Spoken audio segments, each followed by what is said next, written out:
সকালবেলা ঘুম থেকে উঠে মুখ ধুয়ে এসে দেখি মা রুটি বানাচ্ছে।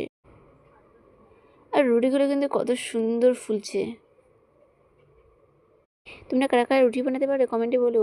আর সেই রুটি আছে এখানে নিলাম। তারপর রান্নার জন্য যা যা উপকরণ লাগে বাটতে শুরু করলাম। আদা রসুন পেঁয়াজ জিরে বেটে নিলাম। কিন্তু আমি ভাত বসিয়ে রেখেছিলাম। আর এদিকে আমার বান্না বাটা শেষ হয়ে গিয়েছে।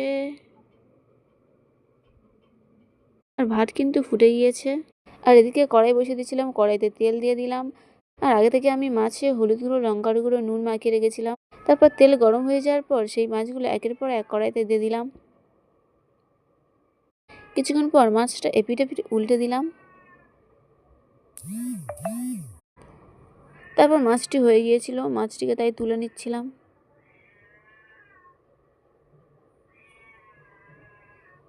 তুলে নেওয়ার পর ওই তেলে আগে থেকে কেটে রাখা আলু ভালো করে লাল লাল করে ভেজে নিতে হবে।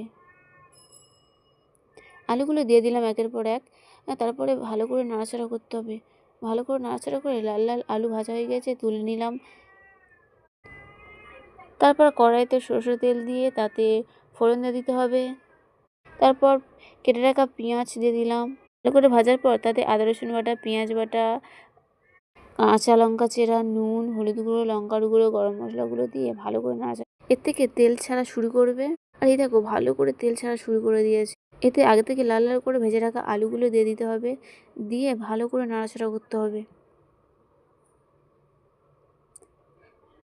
ভালো করে নাড়াচাড়ার পর তাতে জল দিয়ে দিতে হবে। জল দেওয়ার পর 15 মিনিট ঢাকনা দিয়ে ঢেকে রাখতে হবে। তারপর আলুগুলো ভালো করে সেদ্ধ হয়ে যাওয়ার ভেজে রাখা মাছগুলো আর চেরা করে রাখা কাঁচা লঙ্কা দিয়ে দিতে হবে। তার আগে বলো ভিডিওটি কে কোথা থেকে দেখছো, কমেন্ট করে বলবে কে কোথা থেকে ভিডিওটি দেখতে। ভালো লাগলে লাইক কমেন্ট শেয়ার করো। আর কারা কারা রান্না করতে পারো কমেন্ট করে বলো। মাছ দেওয়ার পর তরকারিটি 2 মিনিট ফোটাতে হবে। আর 2 মিনিট পর জিরে দিয়ে আবার 2 মিনিট ফোটাতে হবে। ভালো করে ফোটানো হয়ে গেলে এই দেখো তরকারিটি সুন্দরভাবে ফুটছে। এবারে তরকারিটি নামিয়ে নিতে হবে। আর এই দেখো আমিও নামিয়ে নিচ্ছি। তরকারিটি নামিয়ে নেওয়ার পর দেখো কত সুন্দর দেখতে রয়েছে। তো কেমন লাগলো তোমাদের কাতলা মাছের পাতলা ঝোল?